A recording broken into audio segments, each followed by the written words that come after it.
Talks की sideline से मैं हूं संजय दीक्षित और मेरे साथ हैं विष्णु शंकर जैन जी। आप जानते हैं, आप काशी और मथुरा के जो केसेस हैं हमारे हिंदू पक्ष की ओर से वे लड़ रहे हैं।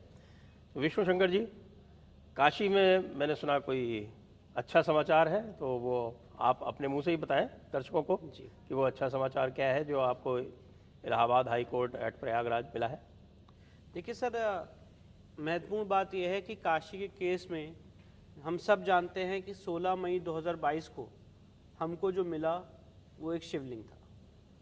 अब सीपीसी के अनुसार एक ऐसी विडंबना है हमारे सामने कि हम माने भले कि वो शिवलिंग था, हमारे ऊपर ये एक लीगल ऑब्लिगेशन है, एक ड्यूटी है कि हमें उसको कोर्ट के पटल पे उसको प्रूफ करना है।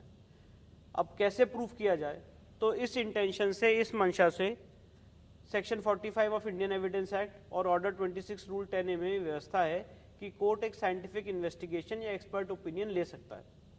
इसी मंशा से कि शिवलिंग कितना पुराना है, कब से वहाँ पे एग्जिस्ट कर रहा है, कितना डीप तक गया है, इसका क्या अर्घा है, क्या लेंथ और ब्रेथ है, इस चीज़ को पता लगाने के लिए हमने एक एप्लीकेशन मूव की थी माननीय डिस्ट्रिक्ट जज वाराणसी के सामने।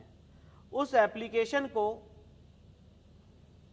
एप्लीकेशन पर भ्रम फैलाया गया कि शिवलिंग की कार्बन डेटिंग की मांग की और शिवलिंग डिस्ट्रॉय करने की मांग की। पूरे समाज में भ्रम फैलाया गया, जबकि मांग हमने शिवलिंग को प्रोटेक्ट करने का काम किया है। हम शायद आखिरी व्यक्ति होंगे और आखिरी व्यक्ति भी नहीं होंगे जो कभी शिवलिंग को एक खरोच पहुंचाने की भी बात करेगा। तो हमने मांग की थी कि शिवलिंग की साइंटिफिक इन्वेस्टिगेशन हो, इस मंशा से, इस आइडिया से कि ये पता लग सके कि इसका क्या पेरिफेरिया है, इसका क्या लेंथ और ब्रेथ है, कितना डीप तक ये गया है, कितना पुराना है, कब से एग्जिस्ट कर रहा है। माननीय डिस्ट्रिक्ट जज साहब ने हमारी एप्लीकेशन इस ग्राउंड पर रिजेक्ट कर दी कि इससे शिवलिंग को क्षति पहुंच जाएगी।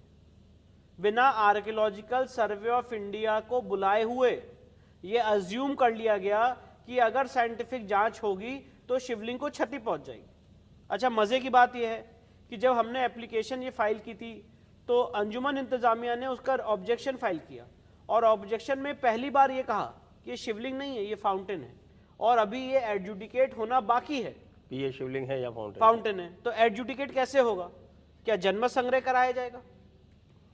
अगर जनमत संग्रह से ये एस्टैब्लिश होना होता कोर्ट के पटल पे तो कोर्ट हम जाते ही नहीं। कोर्ट हम इसलिए गए थे कि साइंटिफिक माध्यम से ये चीज हम प्रूव कर सके, पहली बात। दूसरा, जो माननीय डिस्ट्रिक्ट जज वाराणसी साहब ने डिस्ट्रिक्ट कोर्ट वाराणसी इसी मुद्दे पे कि इस पर तो इश्यू बनाना भी आपके लिए आवश्यक हो जाएगा। बिल्कुल, तो यदि इश्यू बनेगा तो उस पर ट्रायल होगा, तो हम एविडेंस कैसे लीड करेंगे? कैसे लीड करेंगे हम एविडेंस? जब तक मैं अपनी एक्सपर्ट ओपिनियन को रिलाई नहीं करूंगा, how would I lead evidence? तो इस माध्यम से हमने ये एप्लीकेशन दायर की थी। तो पहली फाइंडिंग ये थी कि अगर ये साइंटिफिक इन्वेस्टिगेशन होगा, शिवलिंग डैमेज हो जाएगा बिना एएसआई को बुलाए हुए, बिना एएसआई का वर्जन लिए हुए। दूसरा, ट्रायल कोर्ट ने, डिस्ट्रिक्ट कोर्ट वाराणसी ने ये फाइंडिंग दी कि सुप्रीम कोर्ट का जो सीलिंग का ऑर्डर है वो वायलेट हो जाएगा।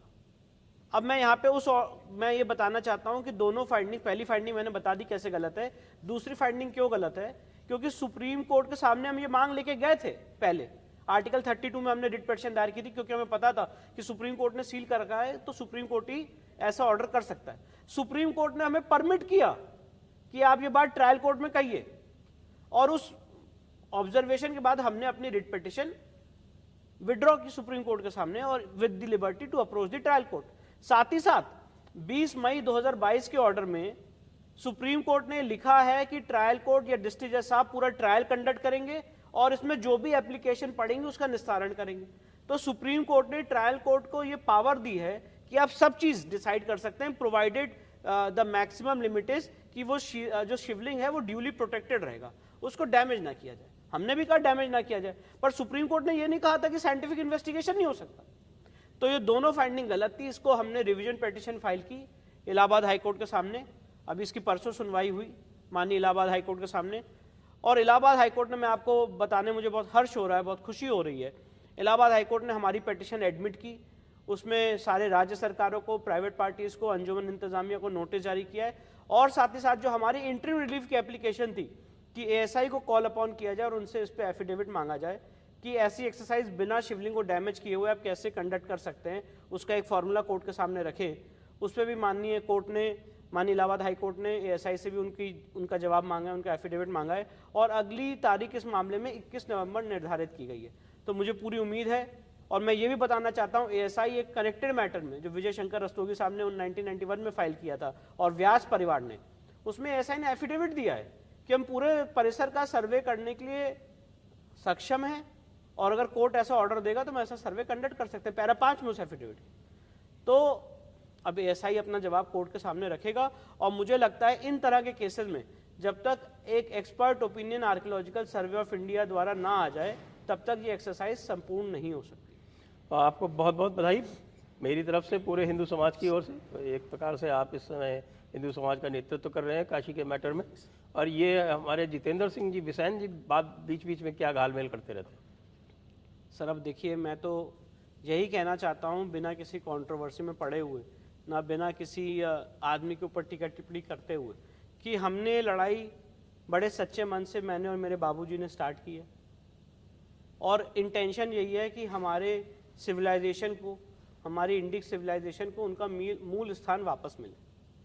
ये हमारी बेसिक इंटेंशन है, क्योंकि काशी का हमने जो अध्ययन किया है, काशी इस पूरे सिविलाइजेशन की जननी है, वहाँ से हमारी उत्पत्ति का केंद्र है, हमारी आध्यात्मिक ऊर्जा का केंद्र है।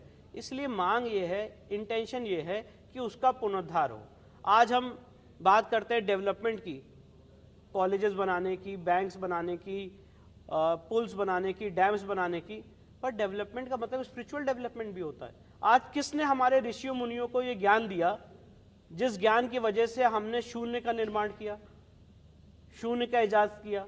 आज हमें क्यों विश्व गुरु कहा जाता? तो उसका कारण यह था कि वो हमारी आध्यात्मिक ऊर्जा का केंद्र हमारे पास था। तब उस समय के दौर में कोई शिवलिंग पे वजू नहीं हो रहा होता। तो इसीलिए आज हमारी मंशा ये है कि जो हमारी सिविलाइजेशन है उनको उनका हक मिले, हमारे जो आराध्य हैं उनकी बेअदबी ना हो, और जो हमारे हिंदुओं का मूल स्थान है, बाबा आदि विश्वेश्वर का मूल स्थान है, वो मूल स्थान हम मुक्त कराएं और कोर्ट के माध्यम से कराएं, अपनी बात कोर्ट के सामने लीगली रख के उस डिस्प्यूट का रिजोल्यूशन हो। तो इसी इंटेंशन में हम आगे बढ़ रहे हैं। इसमें बहुत से लोग ऐसे आएंगे जो विघ्न उत्पन्न करेंगे, अपनी अपनी बातें रखेंगे, उनको हक है अपनी बात रखने का, पर हमें भी हक है अपनी बात रखने का जो हम कोर्ट के सामने रख रहे हैं। मैं आपसे मथुरा के केस के बारे में भी पूछना चाहूँगा, क्योंकि वहाँ पर सेशन कोर्ट ने ये कह दिया था कि इस सूट पर जो आपने सूट लगाया था कि इस सूट पर कोई स्टे नहीं लगाया जा सकता प्लेसेस ऑफ वर्शिप एक्ट के अंतर्गत। उसके बाद क्या हुआ? जब मथुरा कोर्ट का ये फैसला आया कि ये केस जो हमने मथुरा की श्री कृष्ण जन्मभूमि का डाला है ये प्लेसेस ऑफ वर्शिप एक्ट से बाधित नहीं है और वफ एक्ट और सारी चीज़ इसमें नहीं आती है, and it is a tribal issue, इसका ट्रायल होना चाहिए, तो मुस्लिम पक्ष उसके अगेंस्ट, मस्जिद कमेटी उसके अगेंस्ट हाई कोर्ट में गई और हाई कोर्ट ने बिना हमें नोटिस जारी किए हुए एक्स पार्टी तरीके से हमारे सूट को स्टे कर दिया ऑन द ग्राउंड कि जो रिविजनल जुडिक्शन था वो एक्सीड कर गया और पेक्यूनरी जुडिक्शन 20 लाख का होता है, इस सूट की वैल्यूएशन 20 लाख से ज़्यादा है, इसलिए रिवीजन कोर्ट को पावर नहीं थी ऐसा ऑर्डर पास करने, जो मेरे समझ से टोटल गलत है। उन्होंने ये कैलकुलेशन दिया कि इन्होंने सूट में 5 रिलीफ मांगी है तो हर रिलीफ की अलग अलग कोर्ट फीस पे करनी है। अच्छा, ये कब से होने लगा?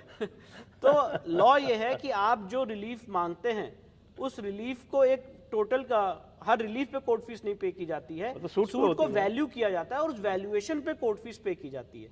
तो हमने वो काम कंडक्ट किया था। जो मुंसिफ रिपोर्ट है उनकी भी ऐसी कोई रिपोर्ट नहीं आई थी, क्योंकि जब आप बहुत माहिर आदमी इस चीज़ में, जब आप कोई सिविल सूट डालते हैं तो पहले मुंसिफ अपनी रिपोर्ट देता है और उसके बाद वो तो एडमिशन स्टेज पे देखा जाता है कि कोर्ट फीस पेबल है कि नहीं है, पे की गई है कि नहीं पे की गई है, जुडिक्शन है कि नहीं है, यहाँ पे लिमिटेशन के अंतर्गत है कि नहीं है। ये 3 तो मूलभूत सवाल होते हैं, उसके बिना तो सूट आपका कोर्ट के सामने जाता ही नहीं है, मुंसिफ ही रिटर्न कर सकता है।